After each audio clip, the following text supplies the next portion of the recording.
তো 4 বছর ধরে স্কুলে পড়াশোনা করে আসতেছি এবং আমি দেখতেছি এই রাস্তাটা সব সময় বর্ষাকাল হোক বা গ্রীষ্মকাল হোক এখানে গতই থাকে আরও বদলে পারে। এখানে গাড়ি চলাচল করা তো খুবই কষ্টকর। আমরা যদি সাইকেলে আসতে পারি তখন দেখি এখানে 10 মিনিটের রাস্তা 30 মিনিট লাগে বা আধা ঘন্টা লাগে, তখন আমাদের স্কুলে বেল পড়ে যায়, আমরা সময় মতো ক্লাসে যেতে। আমাদের বিশেষ করে কমরালী, মহালঙ্গা যে এলাকাগুলি এর সাথে জড়িত, এটা মিরসরা এবং সীতাকুণ্ড উভয়ের মধ্যস্থতা একটা রাস্তা। তো এখানে ব্যাংক থেকে আরম্ভ করে সব কাজের মধ্যে আমাদের এই রাস্তাটা ব্যবহার করতে হয়। কিন্তু পরিতাপের বিষয় হচ্ছে যে রাস্তাটা দীর্ঘদিন ধরেই একটা হিংসির মধ্যে চলতেছে। মিরসরা দাবি করে যে ওরা করবে, সীতাকুণ্ড দাবি করে যে ওরা করবে, এই কারণে এটা লেট হয়। আর অতীতে যদিও সংস্কার করা হয়, একদম এগুলি দেখাশোনার কেউ থাকে না, 1 ইঞ্চি পরিমাণ ঢালাই দেয়। ফলশ্রুতিতে দেখা যায় যে এটা এক বর্ষার পরেই আবার শেষ হয়ে যায়। তো আমি বর্তমান সরকারের কাছে আমাদের বিনয় হচ্ছে যে এটা একটা বৈষম্য, যে একটা রাস্তা কতটুকু আসছে সে পরিমাণে কেন হয়নি। একটা রাস্তা করলে কেন 2-3 বছর থাকে না? আমরা বর্ষায় কেন ঠিকমতো স্কুল আসতে পারি না?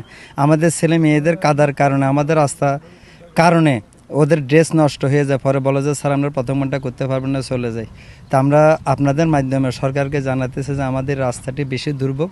তাছাড়া এই রাস্তা দিয়ে প্রতিদিন অন্তত 15-20 হাজার মানুষ কমকে হাঁটাচলা করে। তো যার ফলে অনেক সময় গর্ভবতী মহিলাদের খুব অবর্ণনীয় কষ্ট। যারা রিক্সা, আমরা আগে তো পরিস্থিতির কারণে আমরা এগুলো নিয়ে তেমন বেশি মুখ করতে পারিনি। তো পরিবর্তন পরে আমি সীতাকুণ্ড যেহেতু এই রাস্তাটা আমি খবর নিয়েছি সীতাকুণ্ড এলজির আন্ডারে, মিরেশ্বর এলজিটা যোগাযোগ করছি। সীতাকুণ্ড ওনারা বলছে ওনাদের সাধ্যের মধ্যে এটা নাই, তো ওনারা চট্টগ্রাম প্রধান নির্বাহীর কাছে যাওয়ার জন্য বলছে এলজিটির। ভাই বোন যারা আছে তারা অনেক সমস্যার সম্মুখীন হয়। বিশেষ করে আমি দেখি এই রাস্তা দিয়ে যাওয়ার সময় বিভিন্ন ধরনের যানবাহনের বিভিন্ন ধরনের ক্ষতি ধরে। কিছু বছর আগে আমি একটা দেখলাম এরকম একজন লোক অ্যাক্সিডেন্ট হয়েছে। কারণ কি? কারণ এখানে খাদা কুন্দ ছিল, ওগুলো গাড়ি মানে ড্রাইভার ভালো করে দেখে না, এই জন্য যাওয়ার সময় ওঠার সময় একটা বৃদ্ধ লোক গাড়ি থেকে পুরোপুরি পড়ে গেছিল। এবং তার যে সড়কটির কথা বলছেন সেটা আমাদের আইডিভুক্ত সড়ক, আমাদের সীতাকুণ্ড উপজেলা অন্তর্ভুক্ত আইডিভুক্ত সড়কটি আমাদের আইডিতে কোমরালী কোমলদহ বাজার ভায়া কোমলদহ বাজার থেকে বেড়িবাঁধ পর্যন্ত। এই সড়কটির দৈর্ঘ্য হল 7.14 কিলোমিটার। আমাদের সড়কটির বিগত যে বন্যাটা হলো গত বছরে ফ্লাশ ফ্লাড, সড়কটি বেহাল দশা, আমাদের পুরো রাস্তাটাই পানিতে ডুবে গিয়েছিল। ইতিপূর্বেও সড়কটির মেরামত জরুরি ছিল।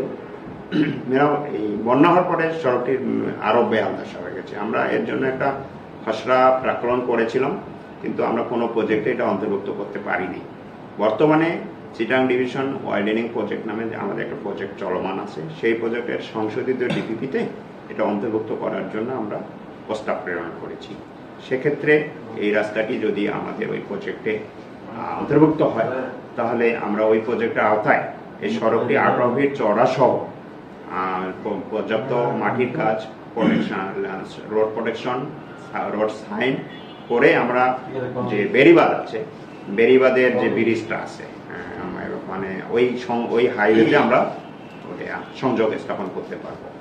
এর সাথে সাথে আপনার আরেকটা বিষয় আলোকপাত করেছেন যে ইতিপূর্বে এটার কোনো বাজেট বরাদ্দ হয়েছে কিনা। না, এটা আমরা বিগত সময়ে এই রাস্তার সংস্কার হয়নি, বিগত 5 বছরও হয়নি এবং নতুন কোনো বাজেটও বরাদ্দ হয়নি। তবে আমরাও এক্ষেত্রে সবার মধ্যেই প্রত্যাশা করি এই সড়কটি সংস্কার করা, উন্নয়ন করা এবং প্রশস্ত করা খুবই জরুরি। দৈনিক আজকের বাংলা .net